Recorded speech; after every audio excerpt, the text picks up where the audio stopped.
if we like win this game with like a couple touchdowns, couple scoring drives, like you mentioned, dude, I'm telling you, I'll be so happy. Like, I will genuinely believe this team can like make a run at the Super Bowl.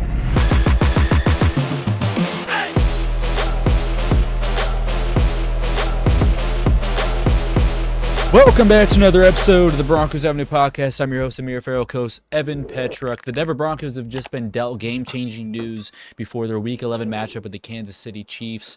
Plus, Sean Payton just brought back one of his old friends from the 2024 Broncos roster. Also, stay tuned until the very end because we'll be discussing the potential possibility of the Broncos losing their defensive coordinator this offseason. Lots and lots more drama and news to discuss in today's episode. Evan, brother, how are you doing, man? Just a couple of days until game day. Yeah, no, I'm excited. It's probably the biggest game of the season, and it can potentially be defining for the season, right?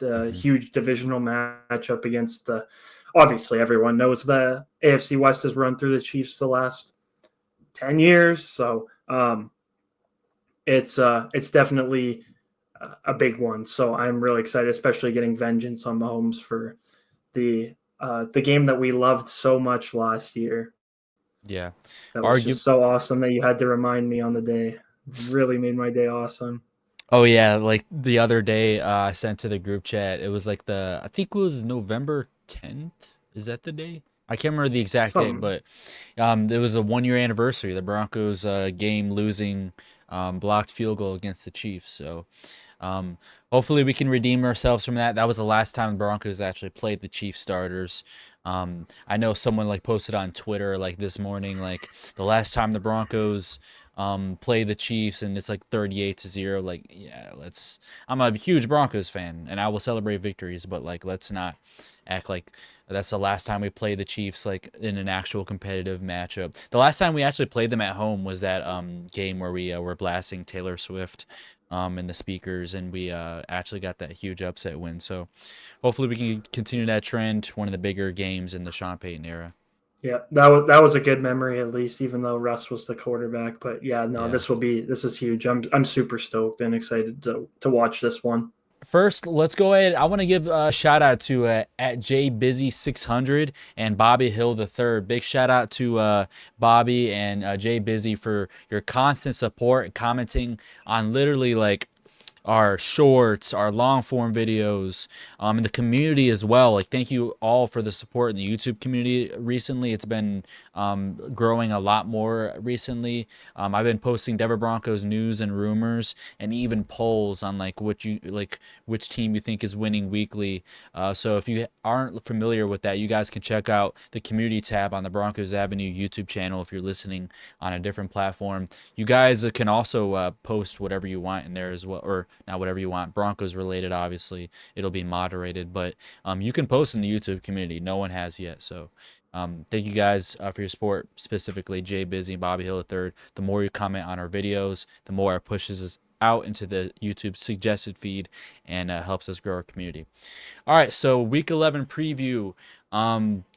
And first, if you can tell from the title of the video, the Broncos have been dealt some game-changing news, some very relieving news at that.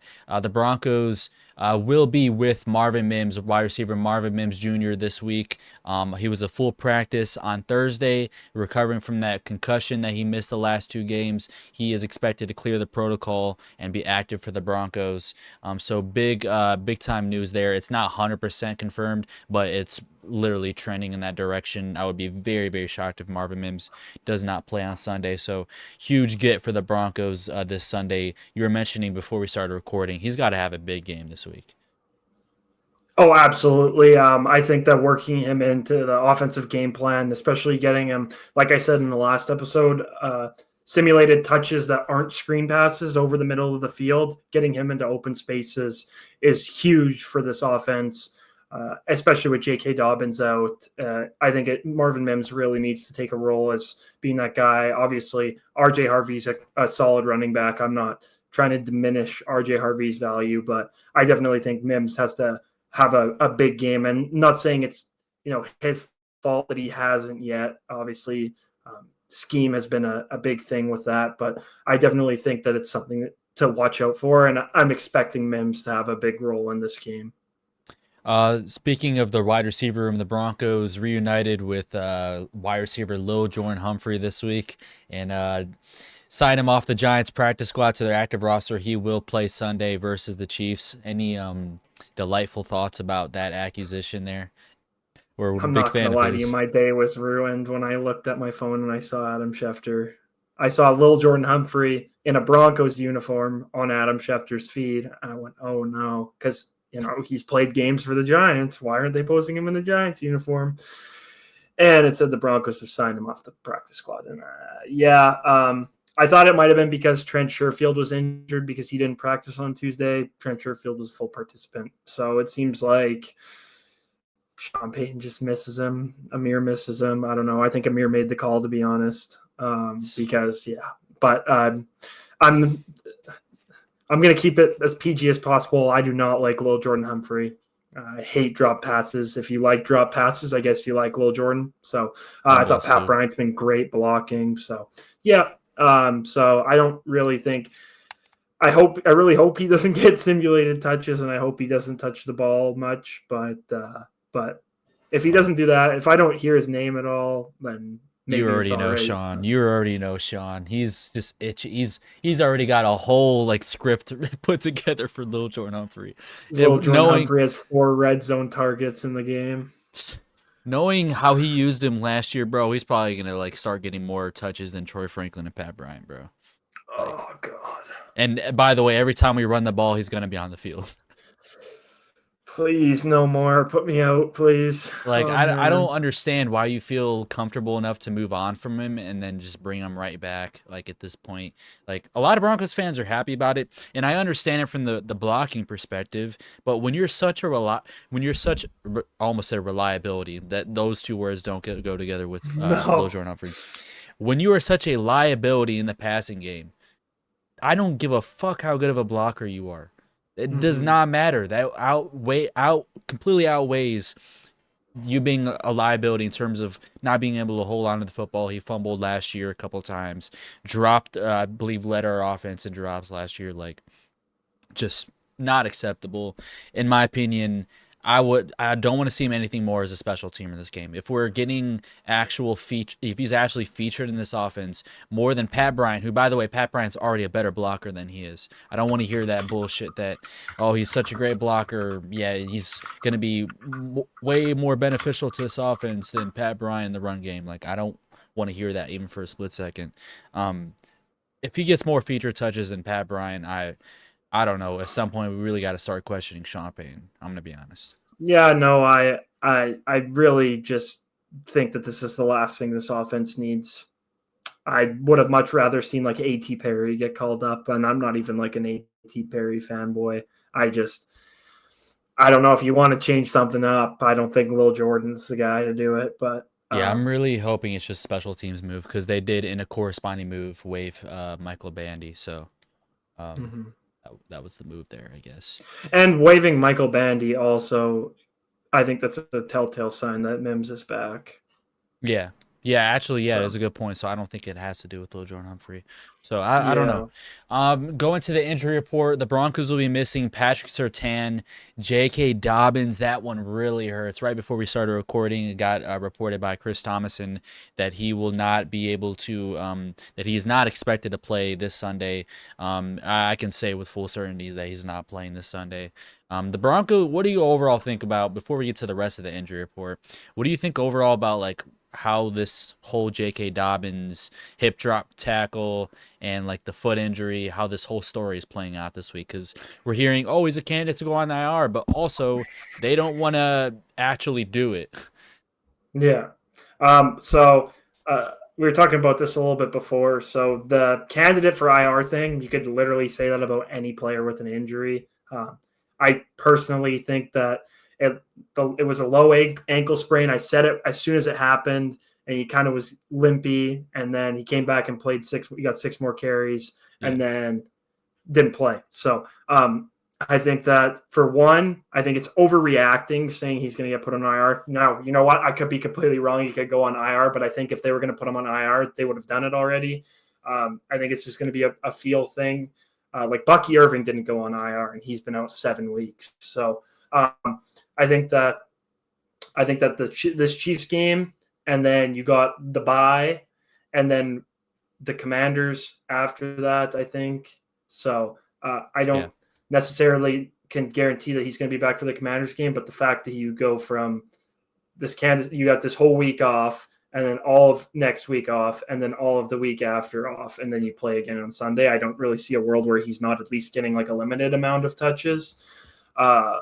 And so I really don't think that he's going to get put on IR, and I don't really think this is a long-term thing. If it was like a knee injury, I might be a little bit more worried with his history, but just the fact that it looks just like an ankle sprain he just got rolled up on. And second of all, the hip drop tackles. I know it's a fast-paced game. I've played football. I'm sure I've hip drop tackled before. It's a part of the game that they're trying to work out, and I can understand his frustration and the fact that they made it an emphasis 2 years ago and they haven't really done anything about it. They're just fining people after. So I don't really think that's a big thing. I think it should be a penalty called during the game. Yeah. But then it's kind of ticky-tacky with like, was that really a hip drop tackle? I don't know. Like maybe if the player gets injured on it. And like some people think like once you like take that away, then you're going to eventually start taking this away. And then eventually we're taking pads off and like, I don't know. Yeah, exactly. So I it's definitely like I can understand it from both sides, but I mean, like if you got a guy like I know Frankie Louvu got fined because he has like 3 hip drop tackles in 2 weeks, but like if you're a guy that tackles like that, I think that that's something that you should be working on not doing. But like if it's like a one-time instance where you're in a shitty position, you're getting blocked from behind, and you have to make a hip drop tackle, that's fine. But like if you're in the open field and you're just hip drop tackling guys, like that's what happened to JK Dobbins. So I don't know if he's a repeat offender, but I it's really ticky-tacky. I don't really have like a personal like say in like what I think about it. I just think it really sucks when you're on the losing end of it, like seeing a guy who's having such a special season like JK Dobbins is get hurt on something that could have been avoided. It's just, I don't know. It just sucks. Yeah, overall, how are you feeling about RJ Harvey taking a workload this week and probably his first NFL start technically? Because ever since he's played for the Broncos as a rookie, he's obviously not had to have had any type of high volume games with JK Dobbins obviously being like a top 5 running back in the NFL this year. How do you feel, how like on a 1 to 10 scale, how confident are you that RJ Harvey can like really lead this backfield and give an effective run game? I have faith that he can. I can see it from both angles. I can definitely see him struggling a little bit, especially running in the middle of the field. But I can also see a world where he's shown that he can be explosive and he's got some good vision and zone running skills. So I think that it's a huge possibility that he could have a big game. I know the Chiefs defense is solid, and Spagnuolo is obviously a Hall of Fame defensive coordinator. But I have faith that he can step up to the occasion. Now, whether he is going to get, the J.K. Dobbins amount of carries, I doubt that because I'm sure that Jaleel McLaughlin will probably get more carries than RV for some reason. But I have faith that he'll get the job done. Yeah, I think Bidet will probably get a decent amount of carries. I agree. I don't think Sean Payton's going to actually force him into that 15, 16 attempts. He might, honestly, but I hope so. I hope we can run the ball well on this Chiefs team. Yeah, absolutely. If he can ball out with like 15 plus carries, that would obviously be the most like what is it called? Like that would be the best case scenario for this team right now, and especially RJ Harvey individually, because like JK Dobbins is going to be here forever. I think at most we'll sign him to like a 2-year deal this offseason. I don't think he gets like that massive extension, especially with how the running back market and like how like GMs treat running backs. I just don't know if like, especially with his injury history, I don't see it any more than a 2-year deal, which means that you would want RJ Harvey to be his successor. So.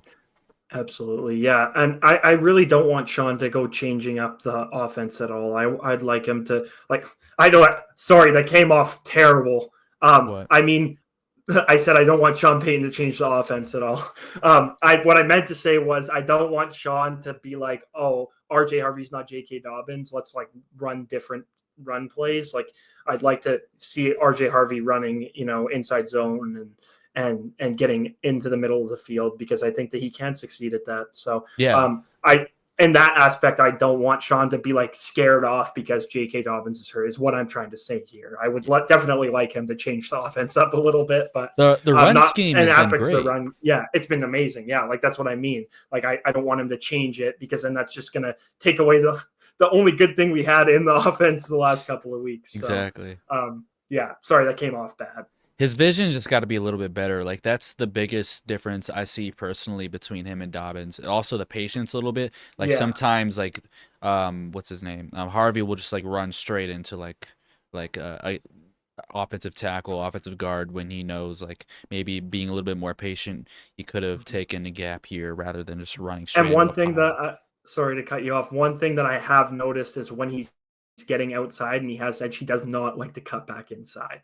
I was talking Yeah, to Ty about it. I think like he needs to start cutting it up back inside, because like he could have an exactly. extra 5 yards, but he tries to cut outside and get the edge again on the guy. Just cut inside, take your yards, and get down, instead of getting hawked down and getting Yeah. tackled for 4 less yards than you would if you just cut inside. But I have faith in him for sure. Yeah. I'm a big RJ Harvey guy, but like I don't know. That's the biggest concern I have going to this game, besides like the long list of injuries, is can he step up in the place of JK Dobbins? I'm really hoping he can.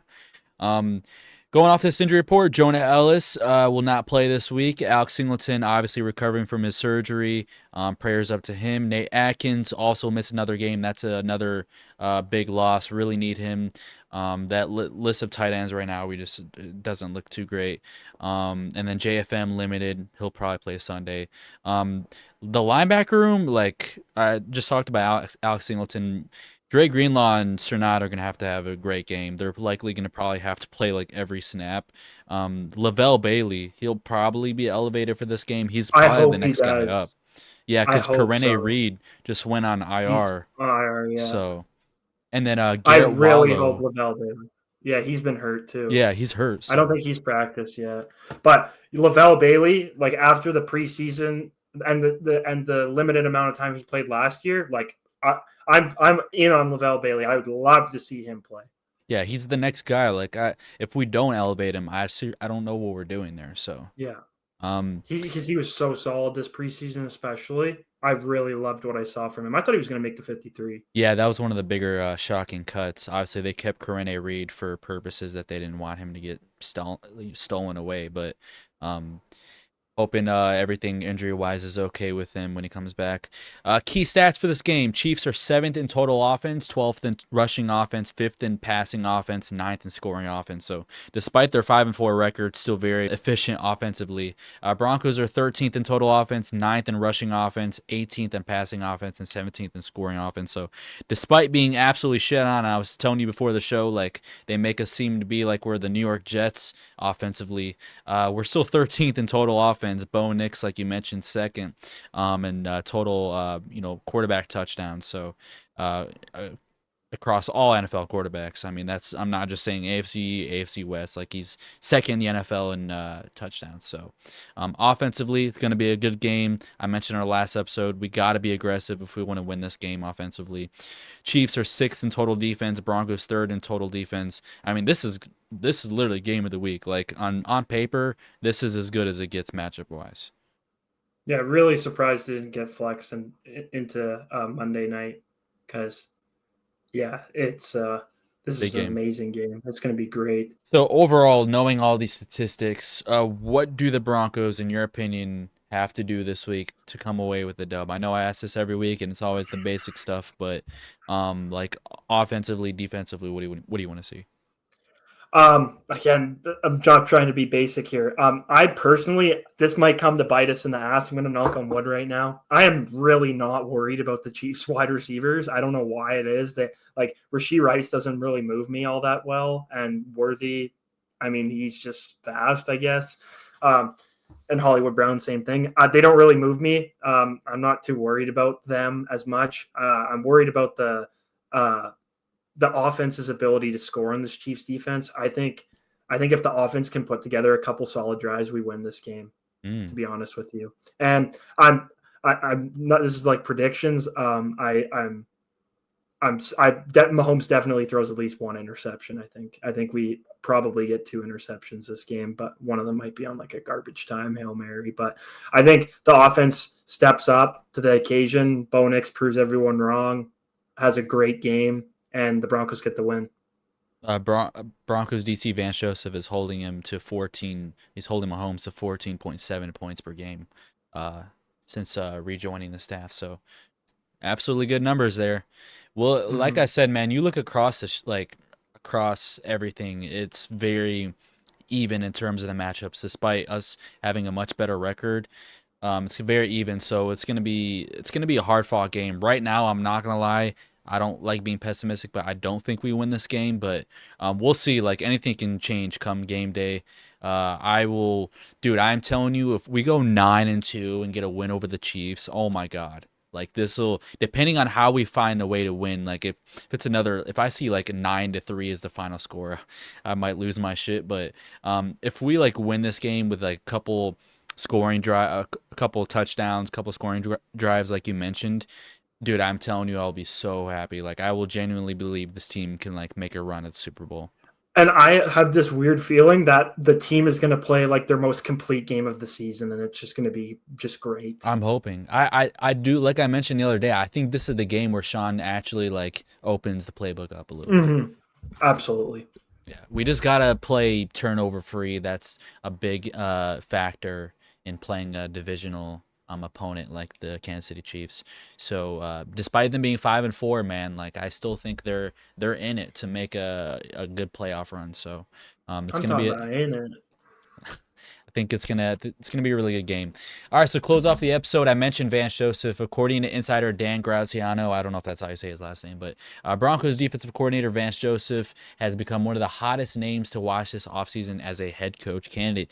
If Denver loses him, they'll receive a 3rd-round pick in each of the next 2 drafts. What is your reaction and thoughts on that news?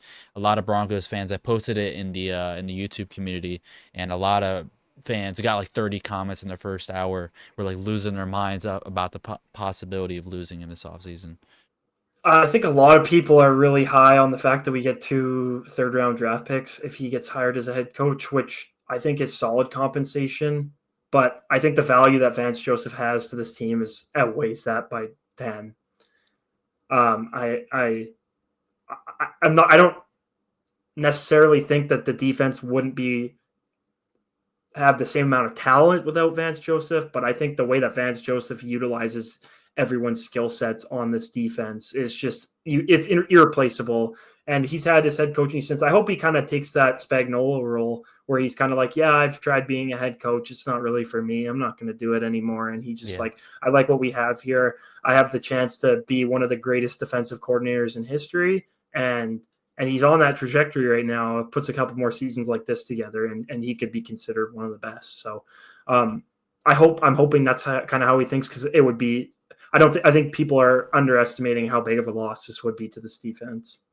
Yeah, absolutely. Like we were so good with Evero, like defensively, and as soon as he left, you could tell there was like a drop off, because those guys have to learn a whole new scheme. Like even though it's still a 3-4, like one coordinator may have tendencies to run more zone than man, and there's just way more into the coverages that the new that the guys who've been so talented and been playing so well under a scheme for, that they have to learn new coverages, everything that goes in there. And obviously like the blitzes with Vance Joseph, like dude, no other coordinators running blitzes like this man. I mean, the dude's like the Albert Einstein right now in terms of like current DCs of how he's like disguising these blitzes. So absolutely, and I think that the stint in Denver and as well as the stint in Arizona, I don't see him.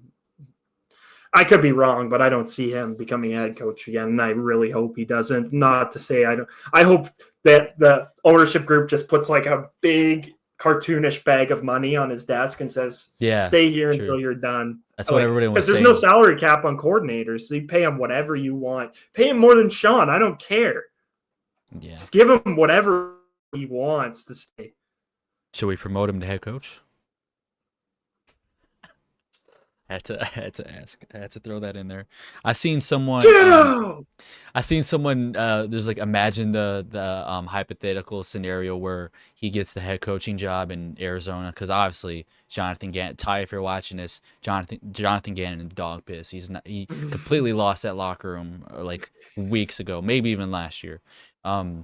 He's out of his job this offseason. He might even get canned in the next couple of weeks. Imagine Vance Joseph going back there and being the head coach. That would just be a turn of events.